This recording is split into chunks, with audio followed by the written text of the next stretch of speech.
بسم اللہ الرحمن الرحیم۔ السلام علیکم سامعین محترم، میرا نام یمنا ارشد ہے اور آپ نے میرا چینل سبسکرائب کیا ہوگا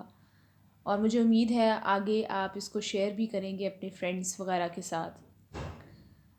آج میں آپ کے ساتھ ایک ضروری پیغام، ایک بہت ہی ضروری ہدایات آپ کے ساتھ شیئر کرنے کے لیے آئی ہوں۔ جیسا کہ ابھی تک آپ نے میرے چینل پہ جو ویڈیوز دیکھی ہوں گی اس سے آپ کو اندازہ ہو گیا ہوگا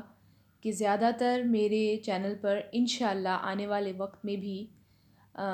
میری کلیکشن میں سے قرآن اور حدیث کی ویڈیوز ہی ہوا کریں گی، یا تو قرآن سے ریلیٹڈ یا حدیث سے ریلیٹڈ۔ اس کے علاوہ انشاءاللہ تعالی میری اور کیا کلیکشن ہے، میں کیا کرتی ہوں، میری کیا ایکٹیویٹیز ہیں، کیا ہابیز ہیں، وہ بھی انشاءاللہ آپ کے ساتھ اپنے چینل پر میں ضرور شیئر کروں گی۔ جیسا کہ آپ کو پتہ ہے کہ آگے انشاءاللہ چند دنوں میں ہم بابرکت مہینے یعنی رمضان المبارک میں داخل ہونے والے ہیں، اس لیے میں نے سوچا کہ میں آپ کے ساتھ جو کچھ میں نے تعلیم حاصل کی ہے وہ آپ کے ساتھ بھی ضرور شیئر کروں، اور آپ آگے اپنے فرینڈز وغیرہ میں بھی اس کو ضرور فارورڈ کریں تاکہ انشاءاللہ تعالی ہم سب مل کر اس تعلیم سے فائدہ حاصل کر سکیں، اور ہم سب مل کر اللہ اور اس کے رسول کی اچھے طریقے سے پیروی کر کے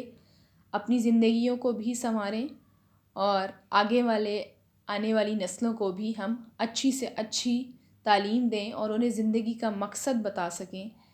کہ جس جان نے آنا ہے اس جان نے جانا بھی ہے، اور اللہ کو شکل بھی دکھانی ہے اور اللہ کے آگے بھی کھڑے ہونا ہے، اور اس زندگی کو ہم کس طریقے سے اللہ اور اس کے رسول صلی اللہ علیہ وآلہ وسلم کی پیروی کرتے ہوئے ہم کس طریقے سے گزار سکتے ہیں۔ اس کے لیے ہم جب تک تعلیم نہیں حاصل کریں گے، جب تک ہم اللہ تعالیٰ کی بتائی ہوئی کتابوں کو جیسے کہ قرآن مجید اور احادیث کی کتابوں کو نہیں جب تک ہم پڑھیں گے، تب تک ہمیں معلوم نہیں ہوگا صحیح طریقے سے کہ ہم نے اپنی زندگی کس طریقے سے گزارنی ہے۔ جیسا کہ قرآن میں آتا ہے کہ نبی صلی اللہ علیہ وآلہ وسلم کی زندگی ہمارے لیے بہترین نمونہ ہے۔ اس سے مراد یہ ہے کہ جب ہم نبی صلی اللہ علیہ وآلہ وسلم کی زندگی پہ روشنی ڈالیں گے تو ہمیں پتہ چلے گا کہ ہماری زندگی میں بہت سے مسئلے مسائل، ہماری زندگی میں بہت سی آزمائشیں، ہماری زندگی میں بہت جو بھی ایکٹیویٹیز ہم کرتے ہیں ان کو ہم حضور صلی اللہ علیہ وآلہ وسلم کی زندگی سے جب دیکھیں گے تو ہمیں ان کا حل ملے گا، اور بے شک ضرور ملے گا، اور ہمیں پتہ چلے گا کہ ہم کون سی جگہ پر، کہاں پر ہم کون سی کوتاہی کرتے ہیں، اور ہم انشاءاللہ اس تعلیم کو حاصل کر کے ضرور اپنے اعمال کو درست کریں گے اور اپنی زندگی میں بہتری لے کر آئیں گے۔ آج میں آپ کے ساتھ جس کتاب کا ذکر کرنے لگی ہوں یہ بہت خوبصورت کتاب ہے، اور ویسے تو اللہ تعالیٰ کی بتائی ہوئی تمام کتابیں ہی بہت خوبصورت ہیں۔ اللہ اور اللہ کے رسول صلی اللہ علیہ وآلہ وسلم کی بتائی ہوئی تمام ایسی کتابیں جن میں ان کا ذکر ہے وہ تو سب کی سب بہت خوبصورت اور بہت فائدہ مند ہیں، مگر جس کا ذکر میں کر رہی ہوں اس کا نام ہے لؤلؤ والمرجان۔ یہ کتاب احادیث کی کتاب ہے۔ میں نے آپ کے ساتھ احادیث کا ذکر اس لیے کیا کہ اللہ کا شکر ہے الحمدللہ میرے سامعین محترم جتنے بھی ہیں انہوں نے قرآن تو پڑھا ہی ہوا ہے۔ بے شک مجھے امید ہے ہم میں سے بہت ساروں نے ترجمے کے ساتھ بھی قرآن کو کم از کم 1 یا 2 بار تو ضرور پڑھا ہوگا۔ اس لیے آج میں نے اس کتاب کا آغاز اس لیے کیا ہے تاکہ ہم قرآن کے ساتھ ساتھ احادیث پر بھی روشنی ڈالیں، اور ہمیں پتہ چلے کہ نبی صلی اللہ علیہ وآلہ وسلم کی زندگی میں کیا کیا ہے، کیا کیا اس کے اندر سے فائدہ ہم اٹھا سکتے ہیں اور اپنی زندگی میں اس کو کیسے شامل کر سکتے ہیں۔ لؤلؤ والمرجان جو ہے وہ صحیح بخاری اور صحیح مسلم، ان دو کتابوں میں جو کامن متفق احادیث موجود ہیں، یہ ان کا مجموعہ ہے یہ کتاب۔ احادیث جو ہوتی ہیں، اگر آپ نے سب سے پہلے ضروری بات یہ کہ آپ کہیں پر بھی حدیث پڑھتے ہیں تو اس کے نیچے موجود جو اس کی سند دی گئی ہوتی ہے اس کو ضرور دیکھا کریں۔ آج کل جو ہمارا دور چل رہا ہے اس کے اندر ہمیں بہت کچھ سوشل میڈیا پہ بھی ملتا ہے، ہمیں اخبارات میں بھی ملتا ہے، ہمیں کتابوں میں بھی ملتا ہے، مگر ہم پڑھ لیتے ہیں اور ہم کہیں نہ کہیں سے مدد حاصل کرنے کی بھی کوشش کرتے ہیں، اور ہم کچھ کہیں نہ کہیں کسی مولانا وغیرہ کے پاس بھی جاتے ہیں، کہیں نہ کہیں سے ہم اپنی لیے ایک رستہ ڈھونڈنے کی کوشش کرتے ہیں، ہدایت ڈھونڈنے کی کوشش کرتے ہیں، مگر آج کل کے اس دور میں جہاں پر بہت زیادہ فرقہ واریت بھی شامل ہوتی جا رہی ہے، تو اس کے اندر صحیح چیز ہم تک پہنچنا مشکل ہو گئی ہے۔ اس لیے میں آپ سے یہی بات کہوں گی کہ جب ہم حدیث کی سند دیکھیں تو یہ ضرور دیکھیے کہ اصل میں حدیث شروع کہاں سے ہوتی ہے۔ سب سے پہلے حدیث کی اگر ہم چین بنائیں تو کس طرح ہوتی ہے کہ سب سے پہلے نبی صلی اللہ علیہ وآلہ وسلم سے یہ شروع ہوتی ہے، یعنی نبی صلی اللہ علیہ وآلہ وسلم نے کون سی بات ہمیں بتائی اور کون سی باتیں ہمیں کر کے دکھائیں۔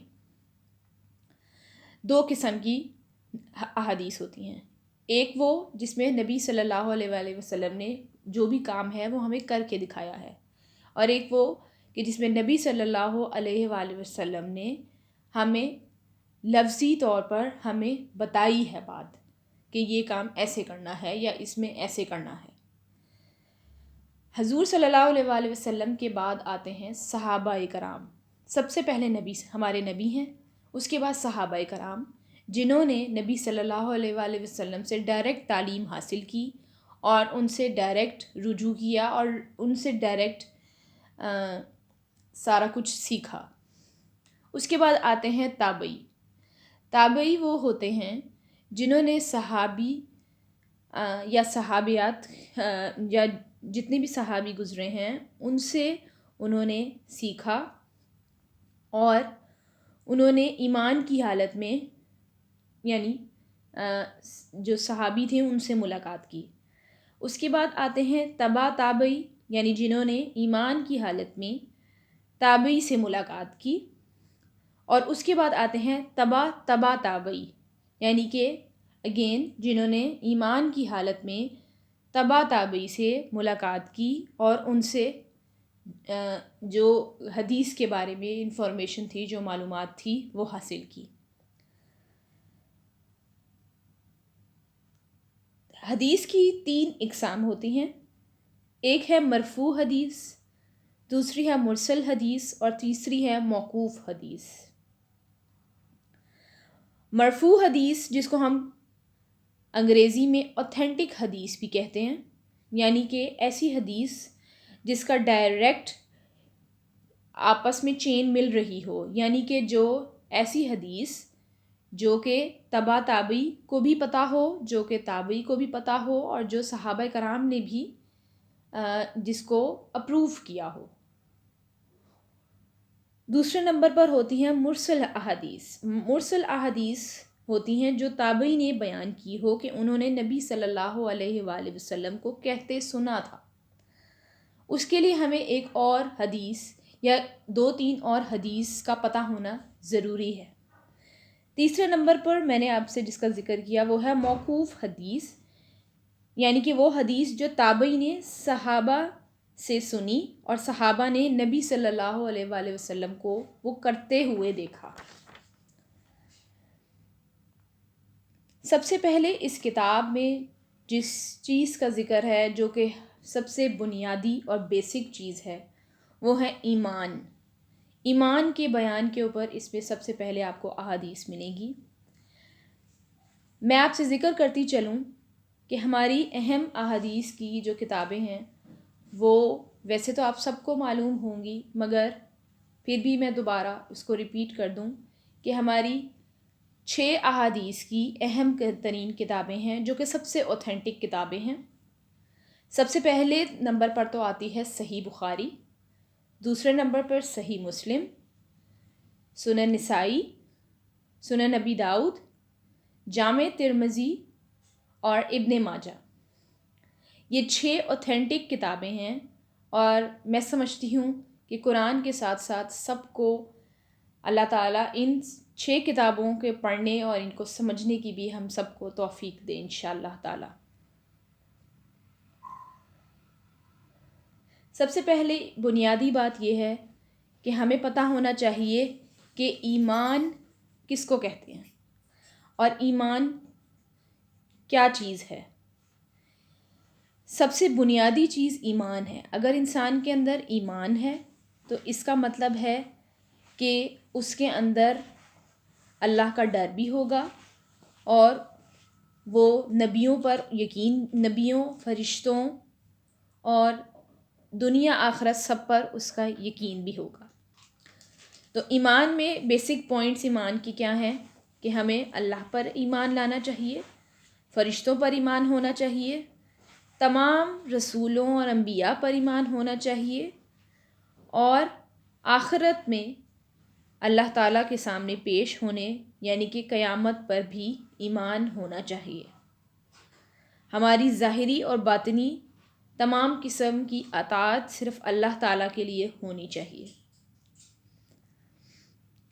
اور آخری سب سے ضروری چیز، ہمارا تقدیر پہ بھی ایمان ہونا چاہیے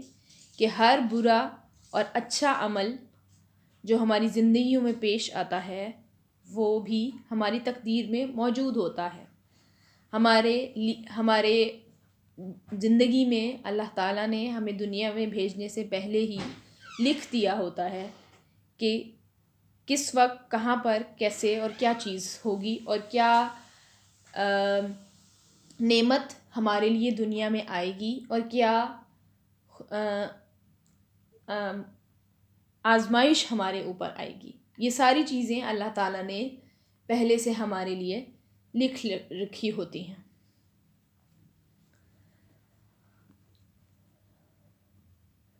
اس کے بعد آتا ہے کہ اللہ تعالیٰ کی فرما برداری کرنا، مالی، بدنی، قولی عبادتیں کرنا، یعنی کہ ہر قسم، ہر طرح سے آپ کی تمام طریقے سے ایمان آپ کا اللہ پر ہونا چاہیے۔ اللہ کے ساتھ کسی کو شریک نہ کرنا، زکوٰۃ ادا کرنا، نماز ادا کرنا اور روزے رکھنا، یہ بیسک ایمان کے حصے ہیں۔ تو سب سے پہلے میں آپ کے ساتھ شروع کرتی ہوں پہلا چیپٹر اس کتاب کا، جس کا نام ہے ایمان کا بیان، کتاب الایمان۔ حدیث ابی ہریرہ قال کان النبی صلی اللہ علیہ وآلہ وسلم بارز یوما للناس فأتاه رجل فقال ما الایمان قال الایمان ان تؤمن باللہ وملائکتہ وبلقائہ وبرسلہ وتؤمن بالبعث قال ما الاسلام قال الاسلام ان تعبد اللہ وتشرک بہ وتقیم الصلاۃ وتؤتی الزکاۃ والمرفوض وتصوم رمضان قال ما الاحسان قال ان تعبد اللہ کانک تراہ فإن لم تکن تراہ فإنہ یراک قال متی الساعة قال ما المسؤول عنہا بعلم من السائل وسع خبرک عن اشراطها اذ ولدت الامہ ربہا واذا تطاول رعاء الابل البہم فی البیان فی الخمس لا مہین الا اللہ ثم تلا النبی ان اللہ عندہ علم الساعۃ فقال ردہ فلم یروا شیئا فقال ھذا جبریل جاء یعلم الناس دینہم۔ یعنی حضرت ابو ہریرہ رضی اللہ تعالیٰ عنہ نے فرمایا کہ ایک دن آپ صلی اللہ علیہ وآلہ وسلم لوگوں میں تشریف فرما تھے کہ آپ کے پاس ایک شخص آیا اور پوچھنے لگا کہ ایمان کسے کہتے ہیں؟ آپ نے فرمایا کہ ایمان یہ ہے کہ تم اللہ تعالیٰ کے پاک وجود اور اس کی وحدانیت پر ایمان لاؤ، اس کے فرشتوں پر ایمان، اور اللہ سے ملاقات کو برحق سمجھنا اور اس کے رسولوں کے برحق ہونے پر اور مرنے کے بعد دوبارہ اٹھنے پر ایمان لاؤ۔ پھر اس نے پوچھا کہ اسلام کیا ہے؟ آپ صلی اللہ علیہ وآلہ وسلم نے پھر جواب دیا کہ اسلام یہ ہے کہ تم خالص دل سے اللہ کی عبادت کرو اور اس کے ساتھ کسی کو شریک نہ بناؤ، نماز قائم کرو، زکوٰۃ ادا کرو، رمضان کے روزے رکھو۔ پھر اس نے احسان کے متعلق پوچھا۔ آپ صلی اللہ علیہ وآلہ وسلم نے فرمایا، احسان یہ ہے کہ تم اللہ کی عبادت اس طرح کرو گویا تم اسے دیکھ رہے ہو، اور اگر یہ درجہ نہ حاصل ہو تو پھر تم یہ سمجھو کہ وہ تم کو دیکھ رہا ہے۔ پھر اس نے پوچھا کہ قیامت کب آئے گی؟ آپ صلی اللہ علیہ وآلہ وسلم نے فرمایا کہ اس کے بارے میں جواب دینے والا پوچھنے والے سے کچھ زیادہ نہیں جانتا، ہاں البتہ میں اس کی نشانیاں بتا سکتا ہوں، اور وہ یہ ہیں کہ جب لونڈی اپنے آقا کو جنے گی اور جب سیاہ اونٹوں کے چرانے والے دیہاتی ترقی کرتے کرتے مکانات کی تعمیر میں ایک دوسرے سے ترقی لے جانے کی کوشش کریں گے۔ یاد رکھو، قیامت کا علم ان 5 چیزوں میں ہے جن کو اللہ کے سوا کوئی نہیں جانتا۔ پھر نبی صلی اللہ علیہ وآلہ وسلم نے آیت پڑھی، سمجھ رکھو کہ اللہ ہی کے پاس قیامت کا علم ہے، وہی بارش نازل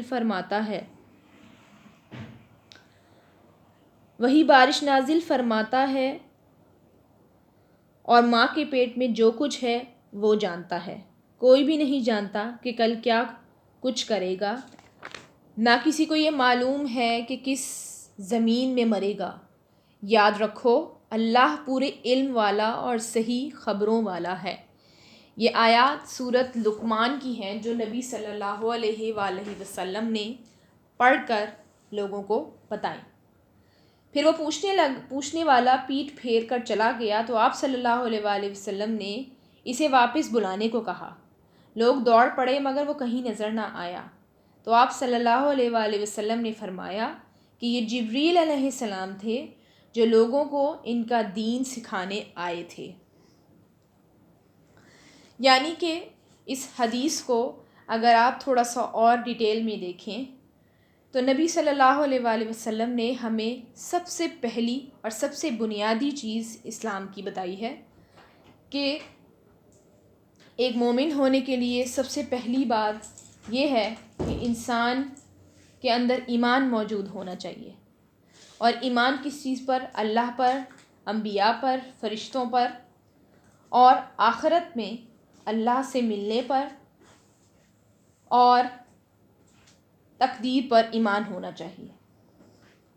اس کے بعد سب سے بنیادی انسٹرکشنز کہہ لیں جو اللہ نے ہمیں بتائی ہیں، جو حضور صلی اللہ علیہ وسلم نے ہمیں بتائی ہیں، وہ یہ ہیں کہ اسلام کیا ہے؟ اسلام سے یہاں مراد یہ ہے کہ یعنی اگر آپ کے دل میں ان ساری چیزوں کا ایمان ہے تو اسلام کا مطلب یہاں پر اس طرح سے ہے کہ یعنی کہ آپ کے عمل میں پھر کیا چیز ہونی چاہیے۔ تو عملاً آگے حضور صلی اللہ علیہ وآلہ وسلم نے اس کو مزید ایکسپلین کیا ہے کہ یعنی کہ انسان خالص اللہ کی عبادت کرے، اس کے ساتھ کسی کو شریک نہ ٹھہرائے، روزے رکھے، نماز قائم کرے، زکوٰۃ ادا کرے۔ اس کے بعد احسان کے بارے میں بتایا گیا ہے۔ احسان کا مطلب یہ ہے کہ انسان کے ایمان کا تقاضا یہ ہو کہ جب عملاً یہ سارے کام کر رہا ہو تو اس کو یہ محسوس ہو کہ اللہ تعالیٰ اسے دیکھ رہے ہیں یا وہ اللہ کے سامنے کھڑا ہوا ہے۔ پھر آگے انہوں نے اس چیز کو مزید واضح کیا ہے کہ جیسے ایمان کے حصے میں ہے کہ قیامت آنی ہے اور ہم سب نے اللہ کے سامنے دوبارہ پیش ہونا ہے، اللہ کے سامنے دوبارہ اٹھ کھڑے ہونا ہے،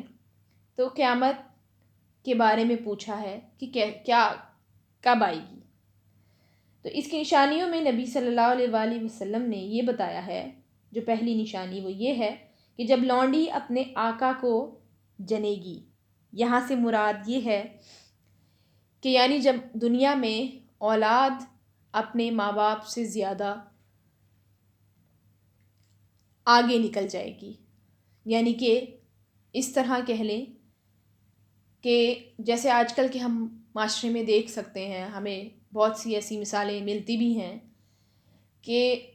بہت سی سچویشنز میں ہماری اولادیں ہمیں یہی کہتی ہیں